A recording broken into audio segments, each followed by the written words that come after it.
Ah, things are starting to feel up again and feeling right. Starting with someone who is back in her proper place. It's a excellent edition of WWE Turn Alert. What is going on, guys? This is episode number 241. 1 year ago, well, not quite, because it's a little under a year ago, last year's Summerslam, WWE made a stupid mistake and brought back Becky Lynch as a heel. The only time Becky Lynch's heel character really worked well was when she had matches with Bianca. Because again, you always have this, sometimes you have these turns where it's like they don't make sense, but then further down the line, when you get to a moment like the build for Bianca and Becky at WrestleMania 38, and Becky accuses the fans of turning on her, and it's because of Bianca, it all makes sense. Outside of that, though, it just felt like Becky was playing a character that she was not organically matched up as. So what happened after Bianca puts Becky away for good, getting full redemption 1 year later at SummerSlam 2022? Becky gets up, shakes her hand out of a sign of respect, and you think that completely solidifies the face turn. Still iffy, you never know.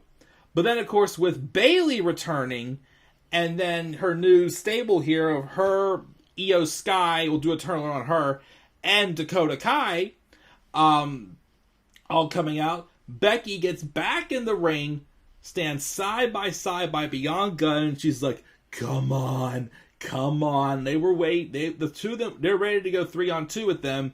But of course, this heel stable backs down like chickens. But obviously, at first, you could have been teased thinking, what if it was all a setup? And it's a 4-person stable with Becky, Bayley, Io, and Dakota, but not the case. So it looks like Becky Lynch is back to being a babyface, which is just where she needs to be. She is organically a babyface. She's likable. She's awesome in the ring. She was, not really so much the underdog anymore. She's, as I call her, the Stone Cold Steve Austin, the female Stone Cold Steve Austin of the modern day era, as I firmly believe she is. She'll do badass things, but you can't get fans to hate on her. You can't do it. I mean, yes, they boo the idea that Becky's a heel, but they love Becky. I love Becky. We know Seth Rollins loves Becky because he's married to her, but I'm glad that she's back in her place. Now, I'll be honest though, I don't think I would have gone full-blown turn babyface at SummerSlam. I like the story they were building with, Becky, again, what stands out to me is this idea that Becky, hated Bianca because of Bianca, the fans hated her for her coming back, winning the title, and then, of course, she got the backlash, which wasn't her fault. She just did what she was told to do. Fans turned on her for, taking away Bianca's momentum.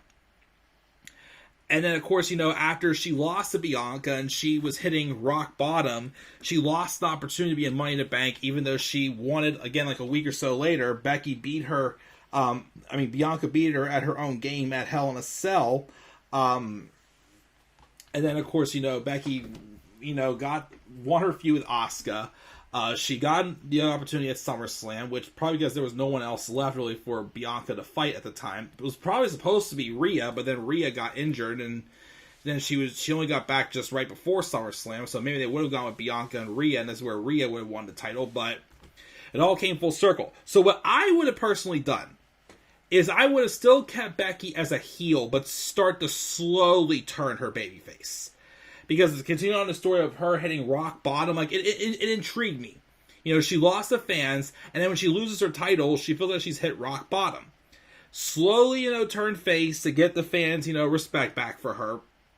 And like I said, I don't know if they'll have Becky win the Rumble next year, or how they'll do it. Or actually, have Becky's already won a Rumble. Have Becky win Chamber.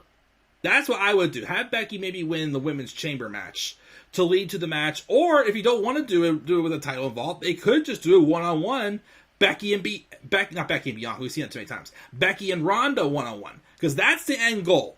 Becky and Ronda one-on-one. It has to happen. It's been teased so many times back between 2018 and 2019, and it didn't happen. Because either Becky got hurt, or Charlotte got added and made a triple threat match. But Becky and Ronda is the big money match for the women we want to see right now. So that's the direction we got to head. So, yes, we've already turned Becky, full on face. Not slow as I would hope to. But she's back in her place she needs to be. And it's the first of 4 actually turns that were solidified at SummerSlam. It just shows that, there's a lot more changes to come, of course. But, of course, it's going to take time. But this was one of them. And getting Becky Lynch back to being a babyface. Which is, the right thing for her to do. So I look forward to seeing what big time Bex, or if the man is coming around again, does going forward as a babyface. And hoping to God we see her versus her good pal, Ronnie, at WrestleMania 39 in LA. So guys, that's my thoughts on Becky Lynch being a babyface. Like I said, I probably would have done it maybe, a little more of a slower turn rather than just a full-blown turn at SummerSlam. But we'll see how it plans out. And that Triple H has his hands on creative now. So what are your guys' thoughts on Becky Lynch's face turn at SummerSlam 2022? Please make sure to leave your thoughts down in the comments section below. And be sure as always to slap a like on the video, subscribe for more content on my channel, and follow me on Twitter as well at DemandAirboy93. And of course, with several more people to talk about from SummerSlam, please guys, stay tuned for more WWE Turn Alert.